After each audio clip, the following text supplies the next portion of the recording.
streets of San Francisco, NBC Tuesday. You know,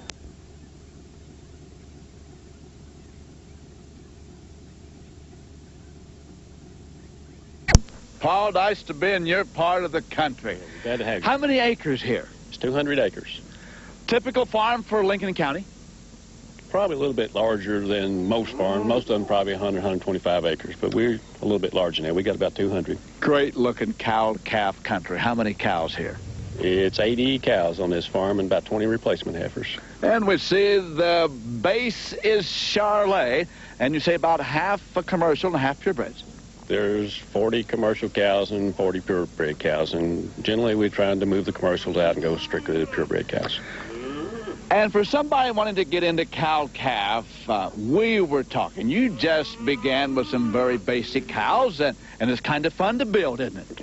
We started several years ago buying purebred bulls and putting it on some commercial cows and keeping replacement heifers, and then we've just kept these heifers on, and finally all of our commercial cows are cows that we've raised, and then we bought some purebred cows to go along with them, and we're more or less moving the commercial cows out and moving into purebreds. Using artificial insemination? We're artificial inseminating the top line of the purebred cows, and we're trying to use some MGA and synchronizing and breeding these cows in order to group them, and we've used that for the last 2 or 3 years, and we've had pretty good luck with it. And I see a clean-up bull, both with the purebred cows and with the commercial cows right behind us. Well, since I work, then it's hard to detect heat sometimes, these cows, and if we don't get them bred the first time, then we usually let them go over a cycle and just turn a clean-up bull in with them. Talking about the bulls, let's look at High Cougar, and you have every right to be proud of that guy, and Chris was kind of showing him off for us.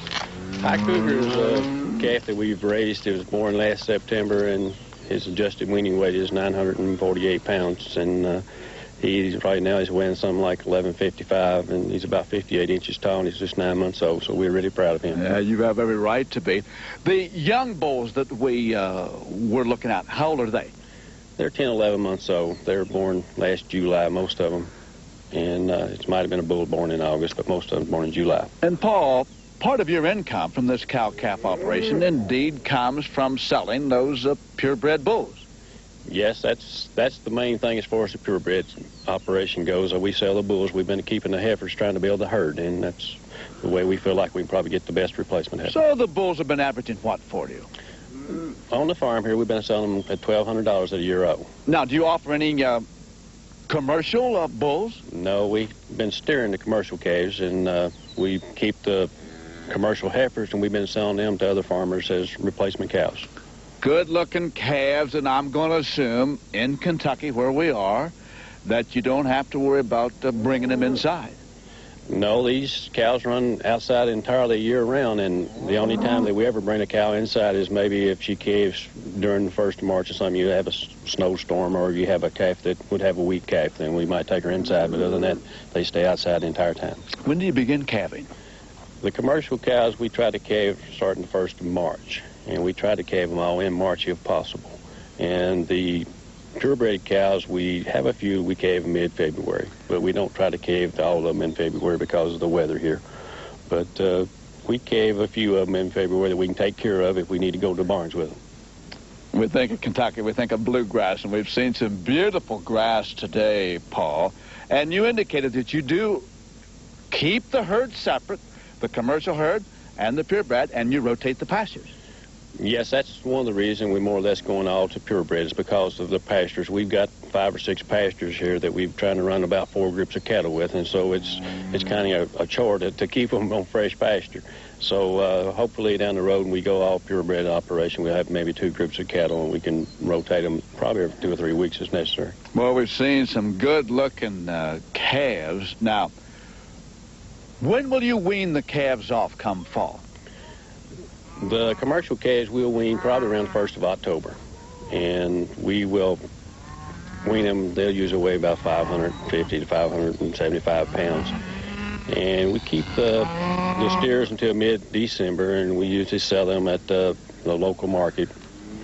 And as far as the heifers go, we wean them at the same time. We'll put them in a separate group with a separate pen of cattle, and we'll sell them usually mid-February. Now, I have to tell you about one old boy we saw with those young bulls, and the guys were kind of harassing. Dan was saying that's his Texas Charlet.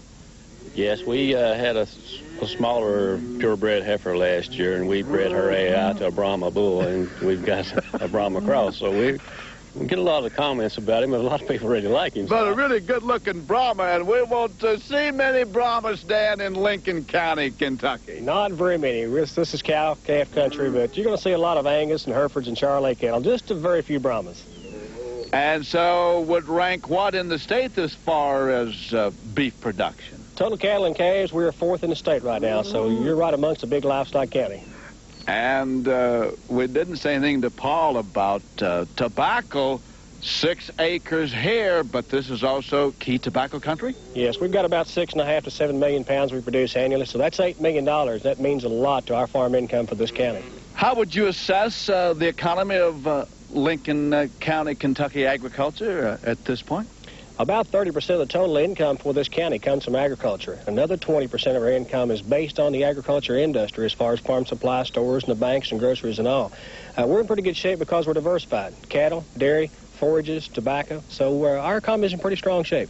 Well said, Dan. Paul, what would you like to gross or net per cow with this cow-calf operation? Well, these commercial cows, we shoot for on the heifers. We try to get 6 and a quarter, selling them back as a cow for someone. That means a replacement cow.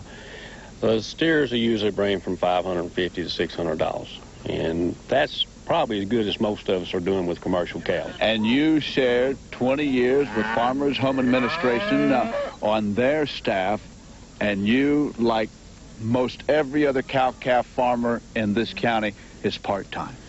Yes, we're part-time. I mean, it's not enough money made from a beef operation to support a family and send your children to school and things that's required that we've all got.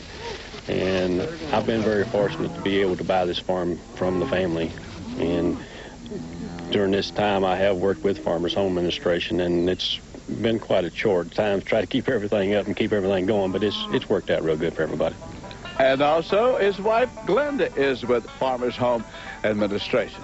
We've been talking with Dan Gregson, county extension agent in Lincoln County, Kentucky, and here at the farm of Paul Jeffries. Hope you stay with us, because if you have a log barn, we have an idea for you how you can make it a free-spanning barn. That's coming up on Agri Country right after this. On Agri Country, we're in northwest Ohio near Desolate, and we're at the farm of Earl and Imogene Lewis. Their son Ralph is also here. Glenn Harper's here from the Ohio Historical Society, and Lindsey Graham. He's the key guy. We're in this old barn, Lindsey, built 1910, Earl said, 45 by 65. Beautiful old barn. What's the task of you and the crew here? We're going to open this barn up to make it accessible for modern-day farm machinery. We do that by installing a king post truss. So this post and the other 3 will be gone? Will be gone, and the haymow will be gone. That king post, boy, that's a piece of wood. Now, is that oak? Yeah, we used 8 by 8 oak, 7.5 feet long, and that'll catch the top of our truss and also tie in at the bottom with the original timber, the original tie beam of the barn. Before you took that thing up in the haymow, you guys threw a log chain around one of the posts here. What's that pole jack doing? We had to pre-stress the bent of the barn up, and we held it there while we do our truss work. And then we bolt everything up, we get our truss done, and then we let it back down, and it gives you a firmer job done, a stronger job. We saw trusses going up, Lindsey. How many trusses for this king post? We have a truss on each side, so that's 2 trusses per bent, and we'll have a total of 4 trusses in this barn when we're done. How much time will it take you on a project like this? Should be 2 to 3 days. So, not all that long. No.